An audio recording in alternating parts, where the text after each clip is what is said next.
Miracle Boy Boxing. I am your host, Hosting Cruz. And guys, been a busy, still is a very busy weekend for boxing. Last night, like 3 o'clock in the morning, we had a card in Japan with Taraji defending his unified championship against Oscuzuela in a very good action fight. Taraji got to stop it by knockout. And then yesterday as well, we had a showbox card as well with of course talented prospects in a 3 fight card. And then tonight we're gonna get an ESPN card with Shakur Stevenson and against Yoshino from Japan. Of course, you got Jared Anderson and Keyshawn Davis on that card. Three fight card. I already spoke about that card yesterday. And tonight also we're gonna also get a Showtime Championship boxing card from Carson, California, at the Home Depot Center, Dignity Health Sports Park, known as the War Grounds, one of my favorite boxing venues of all time. I don't know what's in there, but anytime there's a fight card there, it brings out the best in whoever fights. Some of the best fights have happened there. Some of the best wars, fight of the years, from Bradley Pravanica, Rios Alvarado, Vasquez Marquez. So what are we gonna Lucas Matisse versus John Molina? So what are we gonna get tonight? In Sebastian Fundora versus Brian Mendoza card. It's a stacked card, man. When I looked at the card, I was like, whoa, a lot of names, a lot of veterans, a lot of up and comers that we know. And I'm gonna dive into it, guys. So let's start off with Frank Sanchez, Cuban heavyweight standout, contender, 21-0, 14 knockouts. I didn't even know he was part of the card until yesterday. He's on the prelims. He's gonna be fighting a guy named Daniel Martz, 20-10, 1 draw, and 17 knockouts. He can punch. He's got 10 losses.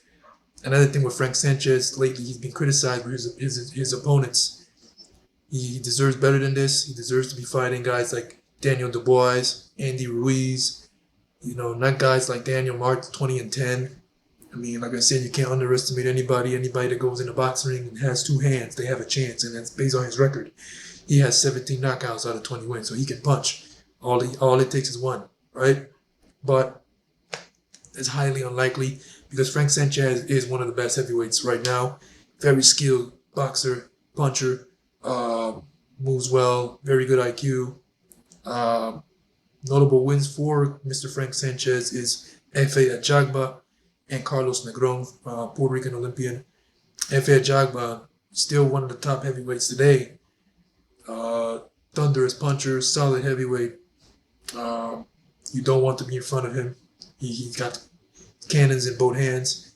He can put the lights out quick. But Frank Sanchez was able to outbox him, move around, picks his shots, and got the unanimous decision over him. So, but Frank Sanchez is back. I saw him last time in person at the Deontay Wilder Hellenius card, and he fought Carlos Negron. And that was a pretty good fight. I was surprised how competitive it was because Carlos Negron, even though he's a Puerto Rican Olympian, he was not known as a threat coming in for Frank Sanchez. But he gave a good account of himself. He had some moments, but eventually he got stopped in 9 rounds in a competitive fight. So Frank Sanchez is back in this card, guys. Regardless of it is what it is with his opponent, he's something to look at in the ring. Next, we got Devin Alexander the Great. Devin Alexander, guys, he's been around. Like I said, I mentioned that we're going to have some veterans on here, and that's what we got here. He's going to be fighting Gabriel Maestra. Those who follow boxing know who Devin Alexander is. 27 wins, 7 losses, 1 draw, 14 knockouts. He's been there with some of the best the sport has to offer. Coming down from DeMarcus Corley, Chop, one who's still fighting at 48, which is crazy. Juan Urango, at the time, who was a solid up-and-comer from Colombia. Very thunderous puncher. Lucas Matisse, Marcos Maidana. He beat both those guys. He beat Lucas Matisse and Marcos Maidana back-to-back fights. Both guys in their primes. That was an impressive feat for Devin Alexander. He got a win over Randall Bailey and Jesus Soto Caras. and a draw with Victor Ortiz. And he's also fought Andre Berto, Ivan Redkach, and Timothy Bradley. So Devin Alexander's been around. Surprised he's still here. I don't think he can return to where he once was. You know, you're only as good as your last fight, and of course age as well. I think he's 30. Let's see, how old is Devin Alexander? I'm pretty sure he's close to 40. Let me see. Devin Alexander the Great, 36. So not old, but not young either for boxing. You know, he's had his career already. Former world champion. Like I said, I list the amount of talent that he's fought. Big names. And the guy he's fighting, Gabriel Maestra from Colombia, he's 4-0, guys. 4-0 with 3 knockouts. When you hear that, you're thinking right away that they're using Devin Alexander as a stepping stone. And rightfully so. You know, this guy wants to add him on his resume. And that's what happens. But if you look at his record like I did, his resume, he's only got 4 fights. He's got all his opponents that he's fought has winning records. I was like, whoa. Starting from 19-0, 22-2, 16-4, 27-5, 20-0. Like, who's this guy?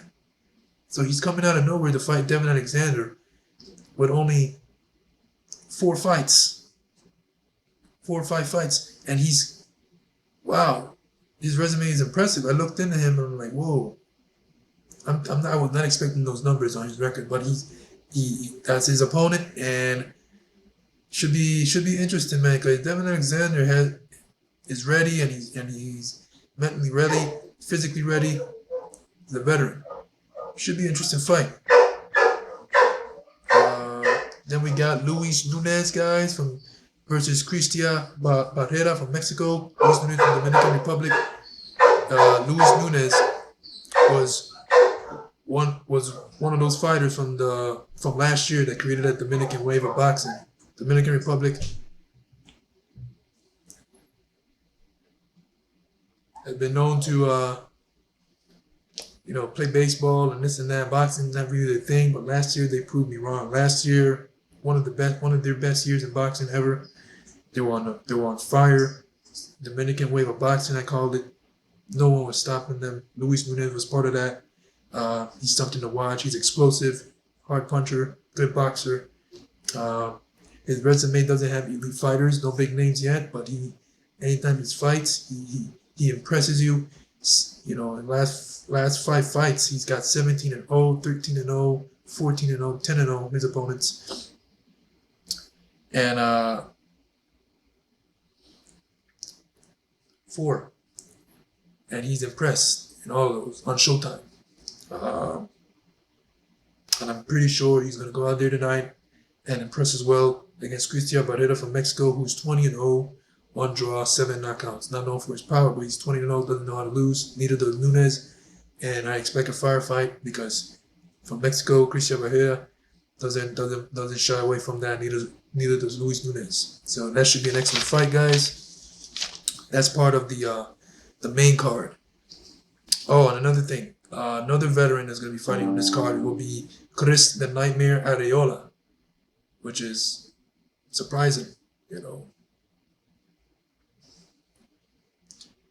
Surprising. Chris Areola has been around the sport long enough. I remember one time he was like Andy Ruiz. Andy Ruiz, he was able to be the next Mexican heavyweight, but didn't happen. But he's still here. He's a contender. He's still a veteran contender in the heavyweight division. Always exciting to watch. And he's on that card as well. He'll be fighting some guy like level-wise, but as to what Frank Sanchez is fighting. So he's there as well. We got Brandon Lee versus Pedro Campa. Very solid fight. 27-0, 23 knockouts for Brandon Lee. Zetri Ochoa, William Madeira, Juan Heraldez. That's his notable wins. Juan Heraldez was the guy he fought in Carson last time he was there in the firefight. He stopped Heraldez off a combination off a right hand, and Heraldez went down, and that was it. But prior to that was a firefight. Will Madeira, he fought Felix Verdejo. He got stopped by Verdejo in 1 round, but Will Madeira dropped Brandon Lee hard with a right hand, I think it was. Dropped him in the first round. It was a hard drop, hard shot. Brandon Lee was really hurt, but he got up, and he stayed composed. He got himself back together, and he was able to outbox William Madeira to the decision and got it. And Zachary Ochoa, he had some shaky moments in that fight, but he got it. He got the decision win at the end of the day, and he got the job done. So here he is fighting Pedro Ocampa, who fought Teofimo Lopez in that ESPN card main event last year. It was he put up a good fight, but Teofimo eventually showed his class and stopped him. Ocampa 34-2-1, 23 knockouts, durable Mexican, tough. It's on fight with Teofimo Lopez. It was a tough fight. It was a good fight until Teofimo got him out of there, but he showed his durability. He's tough. Mexicans are usually durable, tough, and that's what we're going to see. So stylistically wise, it's going to be a good fight. It's going to be a good fight with Brian Lee and Ocampa. And the main event, Sebastian Fundora, the tall Inferno versus Brian Mendoza, guys. Sebastian Fundora, 20-0, 1 draw, 13 knockouts, versus Brian Mendoza, 21-2, 15 knockouts. This is a good fight, good main event. 20-0, Erickson Lubin, Carlos Ocampo. Those are notable wins for Sebastian Fundora. Carlos Ocampo had his moments in the fight, and that was in Carson. But Fundora eventually got him out of there. And Erickson Lubin, fight of the year. With Erickson Lubin, busted Lubin up, but Lubin did not quit. Both guys got knocked down in the fight. It was a brutal fight, man. But Sebastian Fundora eventually got the stoppage win, and now he's fighting Brian Mendoza, who came out of nowhere and beat Jason La Banana El Guineo Rosado from Dominican Republic, former unified champion. 21-2, 15 knockouts. Very, very skilled boxer. He's got a good pop. 21 and 15 KOs out of 21 wins. So he's got a good pop. Very slick in there, guys. That's how he got Rosario out of there with body shots. He slip an uppercut in there. He's got a good timing. He's a very excellent fighter, very excellent boxer. Interesting to see this fight, guys, stylistically, because Brian Mendoza, of course, who is not shorter than at 154? Who will not be shorter than Fundora? So Mendoza, if he uses his height well and fights well on the inside, he can land those uppercuts, those combinations, those counter shots on the inside very well, effectively. But Fundora does not use his height. He likes to fight on the inside, and he's very effective at it. So if it goes in the pocket, this is going to be a very good fight, fun fight to watch. Very firefight. We have not seen Mendoza get hit good on the chin, and I'm pretty sure Fundora's going to show us. He's gonna do that for us. He's gonna show us how good Mendoza's chin is, and I'm pretty sure Mendoza is gonna definitely tag Fundora up. We've seen Fundora get hit good, so he's shown a durable chin. So it's gonna be a good fight, guys. Showtime Championship Boxing, stacked card, and looking forward to it. Sebastian Fundora, it's a good fight versus Brian Mendoza. I think I want to go with Fundora. It's a tough pick for me, guys, because Brian Mendoza is really good. I'm going to go with Fundora by, I want to say stoppage. But Mendoza, I feel he's going to hang around, man. He's going to last the fight. And Fundora's going to win by decision. Brandon Lee is going to win by... God, I think this may be the fight of the night, guys. But I can see it. I'm gonna say Brandon Lee by stoppage. Brandon Lee is very fast, very explosive. He's been a bit chitty, but I think Brandon, with the firepower that he has, he can get him out of there. Pedro Ocampo is tough, but a stoppage is gonna come, and I'm gonna go with Brandon Lee on it. And then the first fight of the night on the main card will be Luis Nunez. This is a good fight. I'm gonna go with the favorite in this fight. I mean, on paper, like I said, both guys have not fought elite fighters, no big names on their resumes yet. But Luis Nunez has impressed me anytime he fights, and I'm gonna go with Luis Nunez. I'm gonna go with a stoppage by Nunes. Nunes is a dynamite puncher. He can punch. Very good boxer as well. So there you have it, guys. That's my prediction on fights on the main card. I hope you enjoyed this video like I did. And it's always a pleasure to talk to you guys about boxing, Miracle Boy Boxing. I am your host and crew. Don't forget to like and subscribe to my channel, guys. Alright? See you guys next time in the next video and enjoy the fights. Peace.